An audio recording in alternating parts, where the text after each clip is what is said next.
ಕಾಲ್ಗೆಜ್ಜೆ ನಾದದ ಹೀಗೆ ಗೂಡು ಇದೆ,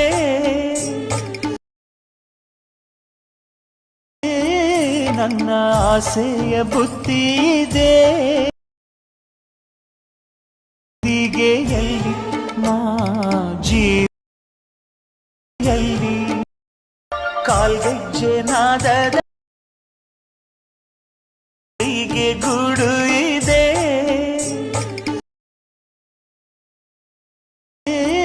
ನನ್ನ ಆಸೆಯ ಬುತ್ತಿ ಇದೆ.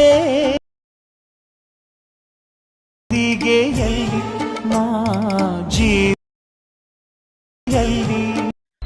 ಸೊ ಹಾಯ್ ಫ್ರೆಂಡ್ಸ್, ನಿಮಗೆ wedding anniversary video, birthday video ಹಾಗೂ ನಾನು ಯೂಟ್ಯೂಬ್ನಲ್ಲಿ ಹಾಕೋ ಎಲ್ಲ ವಿಡಿಯೋಗಳು ಯಾವುದಾದರೂ ನಿಮಗೆ ಮಾಡಲು ಬರದಿದ್ದರೆ ನಾನು ಕಡಿಮೆ ಬೆಲೆಯಲ್ಲಿ ಎಡಿಟ್ ಮಾಡಿ ಕಳುಹಿಸುತ್ತೇನೆ. ಯಾರಿಗಾದರೂ ವಿಡಿಯೋ ಕ್ರಿಯೇಟ್ ಮಾಡಿ ಕೊಡಬೇಕಾಗಿದ್ದರೆ ಸ್ಕ್ರೀನ್ ಮೇಲೆ ಕಾಣುತ್ತಿರುವ ನಂಬರ್ಗೆ ವಾಟ್ಸಪ್ನಲ್ಲಿ ವಿಡಿಯೋ ಬೇಕಾಗಿದೆ ಅಂತ ಮೆಸೇಜ್ ಮಾಡಿ.